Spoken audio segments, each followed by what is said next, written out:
Babu Thankamattam. Party chairman George മാത്യുവിനെയും secretary പ്രദീപിനെയും കൊല ചെയ്യാൻ മാത്രം ഒരു ക്രിമിനൽ മൈൻഡുള്ള ആളായിരുന്നോ ഈ ബാബു തങ്കമറ്റം? ഒരിക്കലുമല്ല സർ. വൈ?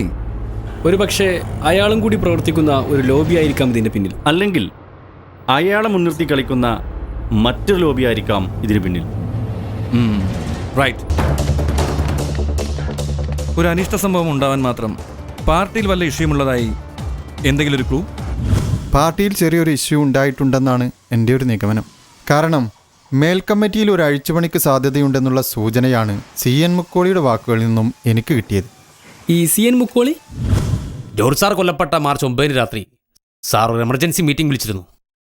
സ്റ്റേറ്റ് കമ്മിറ്റിയിൽ ഒരു വലിയ അഴിച്ചുപണി വരുത്താൻ വേണ്ടി തന്നെയായിരുന്നു അത്. സാറിൻ്റെ വിശ്വസ്തനായ പാർട്ടി ട്രഷറർ നടേശനും സ്റ്റേറ്റ് കമ്മിറ്റി അംഗം P. മുസ്തഫയും പുതിയ കമ്മിറ്റിയിൽ ഉണ്ടാക്കില്ല എന്നൊരു മെസ്സേജും എനിക്ക് കിട്ടിയിരുന്നു.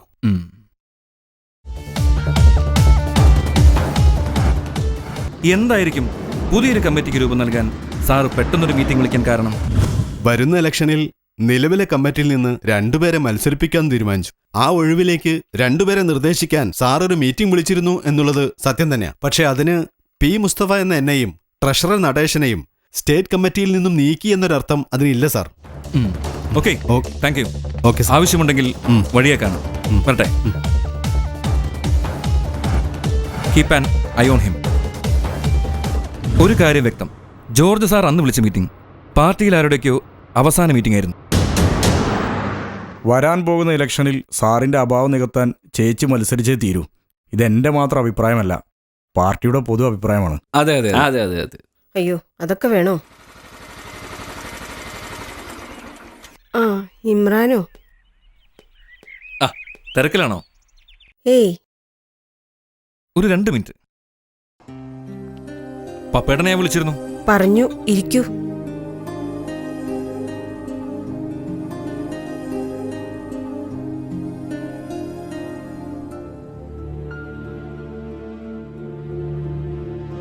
മക്കൾ അവരൊക്കെ തന്നെ സ്വന്തം രക്തത്തിലുള്ളവരല്ലേലും ഞങ്ങൾക്ക് വേണ്ടി ജനിച്ചവരാ.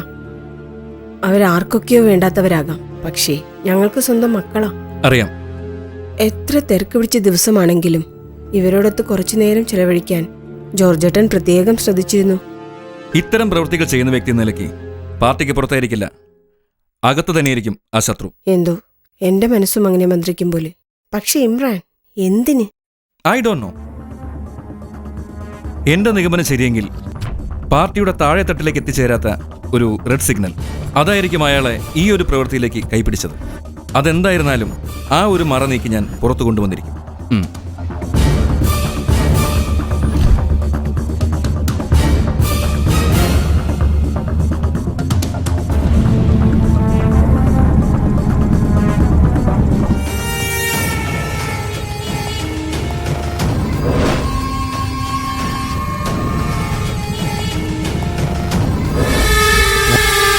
വണ്ടി എടുക്കടാ.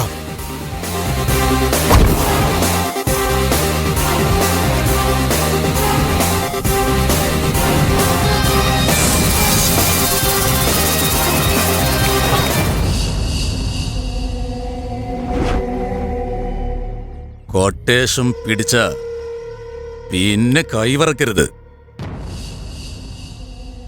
അത് നിന്റെയൊക്കെ തന്തമാരായാലും ശരി, കേട്ടുടാ.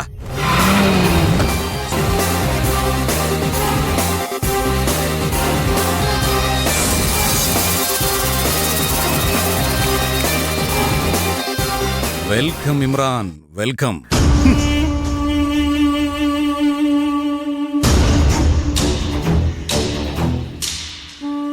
ഇത് ഇവിടുത്തെ പിള്ളേരാണല്ലേ? ഇച്ചിരി കുറുമ്പ് കൂടുതലാന്നേ ഉള്ളൂ. ഇവിടെ പാടത്തും പറമ്പിലും കൊയ്തും മെതച്ച് നടക്കുന്ന ഈ പാവം ഷെട്ടിയുടെ പിള്ളേരാ. വീട്ടേക്ക് സാർ. ഷെട്ടി ഇൻവെസ്റ്റിഗേഷൻ വഴികളിൽ ഒരുപാട് പരിചയപ്പെട്ടിട്ടുണ്ട് ഈ പേരിനെ. നേരിട്ട് മീറ്റ് ചെയ്യാൻ പറ്റിയതിൽ സന്തോഷം. ഇതിലും നല്ലൊരു കൂടിക്കാഴ്ച നമ്മൾ തമ്മിൽ ഉണ്ടാവുമെന്ന് പ്രതീക്ഷിക്കുന്നു. ഇടക്ക് വരാറുണ്ട് ഇതുപോലെ ഷെട്ടിക്ക് ബലിയാടായ ഓരോരുത്തരും. അതിലൊരുത്തനായിട്ടേ നിന്നെ ഞാൻ കണ്ടിട്ടുള്ളൂ. നിർത്തറ! നീയൊക്കെ ഡ്രിങ്കും ഡ്രഗ്സും മൂട്ടിക്കൊടുത്ത് ജർമ്മൻ ഷെപ്പേഡുകളെന്ന് ഓമന പേരിട്ട് വിളിക്കുന്ന ഈ കൊടിച്ച് പട്ടികളുണ്ടല്ലോ മിസ്റ്റർ ഷെട്ടി, ഇവരെ കണ്ടിട്ടാണ് നിന്റെ അഭ്യാസമെങ്കിൽ the countdown has begun. ഇവിടെ നിർത്തിയേക്കണം.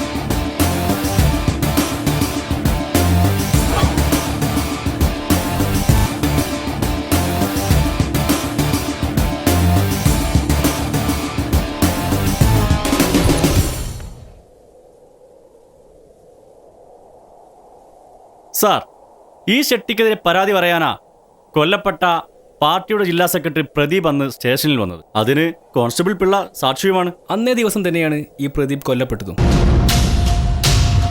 അങ്ങനെയെങ്കിൽ എസ് ഐ ജെയിംസിനോട് പാർട്ടി സെക്രട്ടറി പ്രദീപ് പരാതി പറഞ്ഞത് ഷെട്ടിക്കെതിരെ മാത്രമായിരിക്കില്ല. മേരി ജോർജ് അന്ന് നമ്മോട് സൂചിപ്പിച്ച പാർട്ടിക്കുള്ളിലെ ആ രഹസ്യം കൂടി പറയാനാവില്ലേ? യെസ്. അങ്ങനെയെങ്കിൽ ഈ FIR-ൽ എസ് ഐ ജെയിംസ് എന്തുകൊണ്ട് അത് രേഖപ്പെടുത്തിയില്ല? What you mean? KDP പാർട്ടിയുടെ ചെയർമാനായിരുന്നില്ലേ കൊല്ലപ്പെട്ട ഈ ജോർജ് സാർ? യെസ്. എന്നിട്ട് ആ പാർട്ടിയിലെ ഒരു മെമ്പേഴ്സിന്റെ പോലും മൊഴി ഈ കേസ് ഏറിയിൽ കാണുന്നില്ല. ഇനി ഈ ഫയലിന്റെ വല്ല സെക്കൻഡ് പാർട്ട് ഇവിടെ കിടപ്പുണ്ടോ എന്ന് അന്വേഷിച്ചറിയാനാണ് ഞാൻ ഇവിടെ വന്നത്. ഏത് പാർട്ട്? എനിക്ക് മനസ്സിലായില്ല. ജോർജ് സാർ കൊല്ലപ്പെടുന്നതിന്റെ ഏതാണ്ട് 2 ദിവസം മുമ്പ് ആ പാർട്ടിയിലെ വലിയൊരു പൊട്ടിത്തെറിയിലേക്ക് വരാവുന്ന ഒരു സംഭവം അരങ്ങേറിയിട്ടും പാർട്ടി ട്രഷറർ നടേശൻ എന്ന വ്യക്തിയെ ക്വസ്റ്റ്യൻ ചെയ്ത ആ സുപ്രധാന ഭാഗം. സോറി സാർ, എൻ്റെ ഇൻവെസ്റ്റിഗേഷനിൽ അങ്ങനെ ഒരു എവിഡൻസ് എനിക്ക് കിട്ടിയിരുന്നില്ല. പിന്നെ മനഃപൂർവ്വം നമ്മളൊരാളുടെ മേൽ കരിവാരിത്തേക്കുന്നത് ശരിയല്ലല്ലോ. നെവർ, ഒരിക്കലും ചെയ്യരുത്. ഭരണപക്ഷത്തുള്ളവരാണെങ്കിൽ അത് പ്രത്യേകം ശ്രദ്ധിക്കുക തന്നെ വേണം. കാരണം കളർഫുൾ ഡ്രസ്സുകൾ വെടിഞ്ഞ് കതറിട്ട് ത്യാഗം സഹിക്കുന്നവരാണ്. കതറിന്മേൽ കരിയല്ല, ഇച്ചിരി കറി ആയാൽ പോലും അവർക്കത് ദോഷം ചെയ്യും. വരട്ടെ.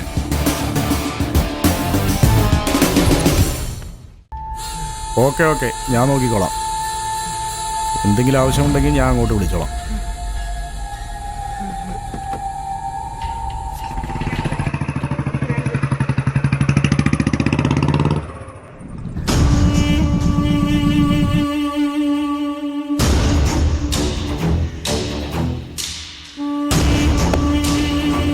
ആരാ?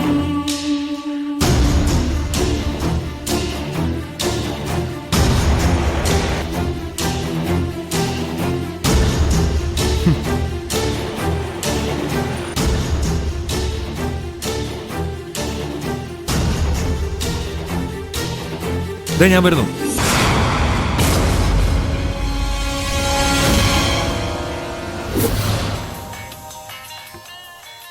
$30,000 പലിശ പറഞ്ഞെടുത്ത് ഞാൻ 50,000 അടച്ചില്ലേ?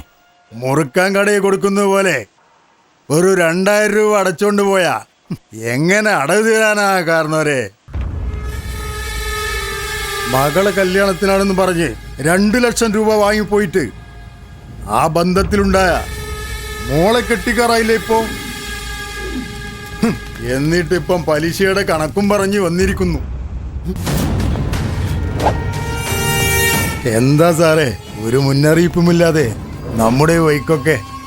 സ്റ്റേഷനിൽ നിന്ന് ഇറങ്ങുമ്പോ ഒരു കമ്പി അടിച്ച് വന്ന തന്റെ ഒക്കെ കാരുണ്യ പ്രവർത്തനങ്ങൾ കാണാൻ പറ്റുമോ ശിവ? അതൊന്നാക്കിയതാണല്ലോ സാറേ. ഇവിടെ ഒരു പണിയുമില്ലാത്തവൻ റോഡേ തെണ്ടാനിറങ്ങിയ അവൻ ഇന്ന് പോക്കറ്റ് നിറയെ കാശ. ഞങ്ങളെപ്പോലുള്ളവർ കൊടുത്ത കാശിന് 5ഓ 10ഓ അധികം മേടിച്ച അത് ഗുണ്ടാപ്പിരിവ്, വട്ടിപ്പിരിവ്. എന്താ സാറേ ഇത്? ഒരു നേരത്തെ അഷ്ടിക്ക് വകയില്ലാത്തവന്റെ ചോരയും നീരും ഊറ്റിയെടുത്ത് നീ കെട്ടിപ്പൊക്കിയ ഈ സാമ്രാജ്യമുണ്ടല്ലോ ശിവ, അത് ഞാനും എടുക്ക. അതൊക്കെ വലിയ പാടല്ലേ സാറേ.